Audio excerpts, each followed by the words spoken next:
ബഹുമാനപ്പെട്ട Ibn Abbas റളിയല്ലാഹു അൻഹുമാ ഒരു സംഭവം വിവരിക്കുന്നുണ്ട്. ഹബീബായ മുത്ത് മുഹമ്മദ് മുസ്തഫ സല്ലല്ലാഹു അലൈഹി വസല്ലമ തങ്ങളുടെ സന്നിധിയിൽ വെച്ചുകൊണ്ട് ജിബ്രീൽ അലൈഹിസ്സലാം ബനു ഇസ്രായേൽക്കാരിൽ ഉണ്ടായിരുന്ന ഒരു ആബിദായ മനുഷ്യന്റെ കഥ വിവരിച്ചു കൊടുക്കുകയാണ്. പകൽ മുഴുവനും നോമ്പനുഷ്ഠിക്കുകയും രാത്രി ഇബാദത്തിലായിക്കൊണ്ട് കഴിഞ്ഞുകൂടുകയും ചെയ്യുന്ന ആബിദായ മനുഷ്യൻ മാത്രമല്ല, പരിശുദ്ധ ഇസ്ലാമിന് വേണ്ടി ധർമ്മസമരം ചെയ്തുകൊണ്ട് ശത്രുക്കൾക്കെതിരെ പോരാടുകയും അതിൽ വിജയിച്ചുകൊണ്ട് തിരിച്ചു വരികയും ചെയ്ത ആബിദായ മനുഷ്യൻ.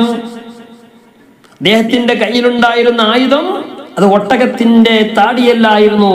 ആ താടിയല്ലുകൊണ്ട് അദ്ദേഹം യുദ്ധം ചെയ്യുകയും ആ യുദ്ധം ചെയ്യുമ്പോഴൊക്കെയും അദ്ദേഹം വിജയിച്ചുകൊണ്ട് തിരിച്ചു വരികയും ചെയ്യുമായിരുന്നു. ഇങ്ങനെ മാസങ്ങളോളം കടന്നുപോയി, 1000 മാസങ്ങൾ കടന്നുപോയി. അപ്പോഴാണ് ശത്രുക്കൾ കൂടി ആലോചിക്കുകയാണ്, എന്താണ് ഇതിനൊരു പരിഹാരം? ആ ആബിദായ മനുഷ്യന് അദ്ദേഹത്തെ പരാജയപ്പെടുത്താൻ എന്താണ് ഇനി മാർഗമുള്ളത് എന്നിങ്ങനെ ആലോചിച്ചു നോക്കുമ്പോൾ അപ്പോഴാണ് അവർ തീരുമാനിക്കുന്നത്, ഈ ആബിദായ മനുഷ്യന്റെ ഭാര്യയെ നമുക്ക് സമീപിക്കാം. സമീപിച്ചുകൊണ്ട് ഇദ്ദേഹത്തെ വധിക്കാനുള്ള വല്ല മാർഗവും നമുക്ക് തേടാം. നമുക്ക് എന്ത് വേണമെങ്കിലും കൊടുക്കാം, സമ്പത്ത് വേണോ അത് മുഴുവനും കൊടുക്കാം എന്ന് പറഞ്ഞുകൊണ്ട് അവർ തീരുമാനമെടുക്കുകയാണ്. നേരെ ആ ഭാര്യയുടെ അടുത്തേക്ക് പോവുകയാണ്. ആ ശത്രുക്കൾ വന്നിട്ട് കാഫിറത്തായ ഭാര്യയോട് പറയുകയാണ്, എനിക്ക് എന്ത് വേണമെങ്കിലും ഞങ്ങൾ നൽകാം, നല്ല ഉറപ്പുള്ള കയറ് നൽകാം. ആ കയർ ഉപയോഗിച്ചുകൊണ്ട് ഭർത്താവ് കടന്നുറങ്ങുന്ന സമയത്ത് നീ ഒന്ന് കെട്ടിയിട്ടാൽ മതി, ബാക്കി ഞങ്ങൾ കൈകാര്യം ചെയ്യാം. അത് സ്വീകരിക്കുകയാണ്.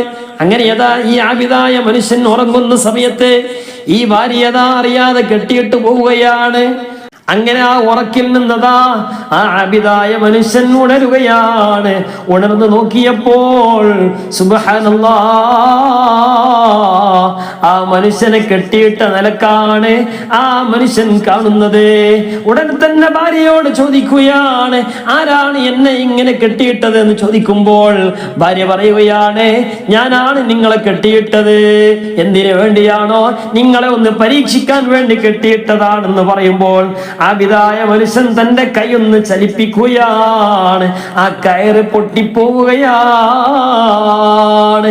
ഈ സംഭവം ഭാര്യ ആ ശത്രുക്കളോട് പിന്നീട് അറിയിക്കുകയും അങ്ങനെ അറിയിച്ചത് കാരണം കൊണ്ട് അവർ നല്ല ഉറപ്പുള്ള ചങ്ങല കൊടുക്കുകയാണ്. ഇനി ഒരിക്കലും പൊട്ടൂല, ഇനി ഒരിക്കലും പൊട്ടിക്കാൻ സാധ്യമല്ല എന്ന് മനസ്സിലാക്കിയിട്ട് നല്ല ഉറപ്പുള്ള ചങ്ങല കൊടുക്കുകയാണ്. അങ്ങനെ ഉറങ്ങുന്ന സമയത്ത് ഈ ഭാര്യ ചങ്ങല ഉപയോഗിച്ചുകൊണ്ട് ബന്ധിപ്പിക്കുകയാണ്. അങ്ങനെ ഉറക്കിൽ നിന്ന് ഉണർന്നു നോക്കിയപ്പോൾ ഈ ആബിദായ മനുഷ്യനെ ഇന്നലെ ചെയ്തതുപോലെ തന്നെയാണ് കെട്ടിയിട്ടിരിക്കുകയാണ്. ഭാര്യയോട് ചോദിക്കുകയാണ്, ആരാണ് എന്നെ കെട്ടിയിട്ടത് എന്ന് ചോദിക്കുമ്പോൾ അപ്പോഴും ഭാര്യ പറയുകയാണ്, ഞാനാണ്, നിങ്ങളെ ഒന്ന് പരീക്ഷിക്കാൻ വേണ്ടി കെട്ടിയിട്ടതാണ്. അദ്ദേഹം ആബിദായ മനുഷ്യൻ ഇന്നലെ ചെയ്തതുപോലെ തന്നെ തന്റെ കൈയൊന്ന് ചലിപ്പിക്കുകയാണ്. ആ ചങ്ങല നിഷ്പ്രയാസം പൊട്ടിപ്പോവുകയാണ്. എന്നിട്ട് പറയുകയാണ്, അന വലിയും മിൻ ഔലിയാ ഇല്ല, ഞാൻ ആരാണെന്നറിയുമോ? അള്ളാഹുവിന്റെ ഔലിയാക്കളിൽപ്പെട്ട വലിയാണ്. എന്നെ കെട്ടിയിടാൻ ഒരു കയറിനും ഒരു ചങ്ങലക്കും സാധ്യമല്ല. എന്നെ കെട്ടിയിടണമെങ്കിൽ എന്റെ തലയിലുള്ള ആ മുടി ഉപയോഗിച്ചുകൊണ്ട് കെട്ടിയിടുകയാണെങ്കിൽ എന്നെ രക്ഷപ്പെടുത്താൻ, എനിക്കതിൽ നിന്ന് രക്ഷപ്പെടാൻ സാധ്യമല്ല എന്ന് ഭാര്യയോട് പറഞ്ഞു കൊടുക്കുകയാണ്. ഈ സന്ദർഭം നോക്കിയിട്ട് ഭാര്യ പിറ്റത്തെ ദിവസം കിടന്നുറങ്ങുന്ന സമയത്ത് ഈ ഭർത്താവിന്റെ തലയിലുണ്ടായിരുന്ന ഈ ആബിദായ മനുഷ്യന്റെ തലയിലുള്ള രോമം ഉപയോഗിച്ചുകൊണ്ട്, മുടി ഉപയോഗിച്ചുകൊണ്ട് അതിങ്ങനെ കെട്ടി ആ രോമം ഉപയോഗിച്ചുകൊണ്ട് ഈ ആബിദായ മനുഷ്യനെ കെട്ടിയിടുകയാണ്. അങ്ങനെ ഉറക്കിൽ നിന്ന് ഞെട്ടി ഉണരുകയാണ്. സുബ്ഹാനല്ലാഹ്, 3ാമത്തെ പ്രാവശ്യം കെട്ടിയിട്ടുണ്ട്. എന്നാരാണ് കെട്ടിയിട്ടതെന്ന് ചോദിക്കുമ്പോൾ ഭാര്യ പറയുകയാണ്, ഞാനാണ് നിങ്ങളെ ഇത് ചെയ്തത്, നിങ്ങളൊന്ന് പരീക്ഷിക്കാൻ വേണ്ടി ചെയ്തതാണെന്ന് പറഞ്ഞു കൊടുക്കുകയാണ്. ആബിദായ മനുഷ്യൻ തന്റെ കൈയൊന്ന് ചലിപ്പിക്കുമ്പോൾ പക്ഷേ ഇന്നലെ പൊട്ടിയതുപോലെ ഇന്ന് പൊട്ടുന്നില്ല. ഈ കഴിഞ്ഞ ദിവസം കയറ് പൊട്ടിയതുപോലെ, ചെങ്ങല പൊട്ടിയതുപോലെ ഈ രോമം ഒന്നും തന്നെ അനങ്ങുന്നില്ല. ഉടനെ തന്നെ ഈ ഭാര്യ നേരെ പോയിട്ട് ശത്രുക്കളോട് വിവരം പറയുകയും അവര് നേരെ വന്നിട്ട് ഈ ആബിദായ മനുഷ്യന്റെ അടുത്തേക്ക് വന്നിട്ട് അദ്ദേഹത്തിന്റെ 2 ചെവിയും അവിടെ നിന്ന് അരിയുകയാണ്, 2 കണ്ണും ചുയിന്നെടുക്കുകയാണ്, ചുണ്ടതാ മുറിച്ചെടുക്കുകയാണ്, 2 കൈയും 2 കാലും മുറിവെട്ടുകയാണ്. ഇങ്ങനെ വെട്ടിയിട്ട ഈ ആബിദായ മനുഷ്യനതാ ആ വീടിന്റെ ഒരു ഭാഗത്തേക്ക്, ഒരു തൂണിന്റെ ഭാഗത്തേക്ക് കെട്ടിയിടുകയാണ്. അപ്പോഴാണ് ഈ ആബിദായ മനുഷ്യനോട് അള്ളാഹുവിന്റെ ഓർഡർ അവിടെ നിന്ന് ലഭിക്കുകയാണ്. അശരീരി കേൾക്കുകയാണ്, നിങ്ങൾ എന്താണ് ഉദ്ദേശിക്കുന്നതെന്ന് ചോദിക്കുമ്പോൾ അപ്പോൾ ആബിദായ മനുഷ്യൻ പറയുകയാണ്, എനിക്ക് ഈ തൂണൊന്ന് ചലിപ്പിക്കണോ, ഈ തൂണൊന്ന് ചലിപ്പിച്ചിട്ട് എനിക്ക് പഴയ ആ ശക്തി, പഴയ പ്രതാപം എനിക്ക് തിരിച്ചു കിട്ടണമെന്ന് ഈ ആബിദായ മനുഷ്യൻ അല്ലാഹുവിനോട് പറയുകയാണ്. അങ്ങനെ അതാ ആ പഴയ പ്രതാപം, പഴയ ശക്തി അതാ തിരിച്ചു കൊടുക്കുകയാണ്. അദ്ദേഹം അതാ ആ തൂണൊന്ന് ചലിപ്പിക്കുകയാണ്. ആ തൂണൊന്ന് ചലിപ്പിച്ചപ്പോൾ ആ കെട്ടിടം ഒന്നായിട്ട് പൊളിയുകയാണ്. ശത്രുക്കളുടെ മേലിലും ഭാര്യയുടെ മേലിലും വീഴുകയാണ്. അവർ ചത്തുപോവുകയാണ്.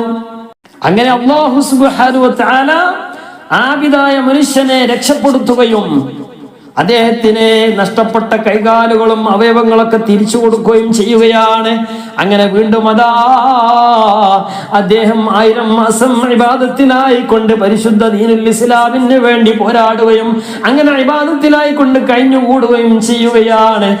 ഈ സംഭവം കേട്ട സഹബാ കിറാം ഹബീബായ മുത്ത് മുഹമ്മദ് മുസ്തഫ സ്വല്ലല്ലാഹു അലൈഹി വസല്ലമ തങ്ങളുടെ സന്നിധിയിൽ വെച്ചുകൊണ്ട് അവരെ കരഞ്ഞു പോവുകയാണ്.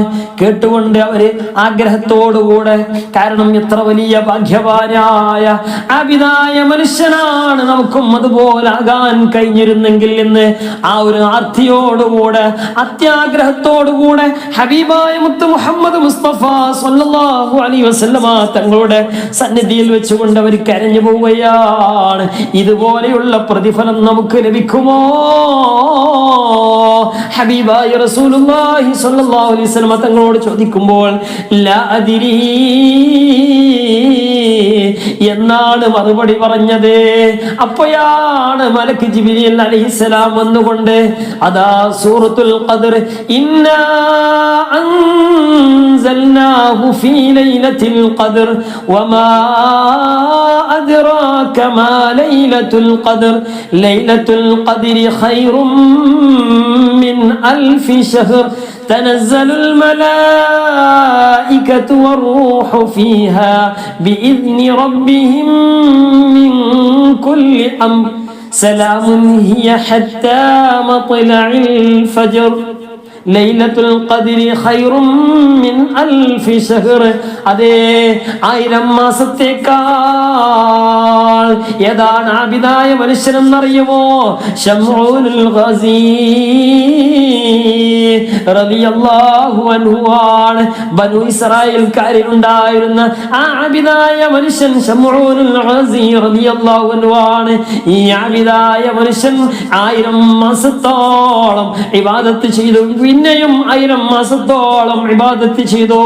അതേ, അതിനേക്കാൾ വലിയ പവർ ലഭിക്കുന്ന ഒരു രാത്രിയാണ് ലൈലത്തുൽ ഖദ്രി ഖൈറും മിൻ അൽഫി ശഹർ.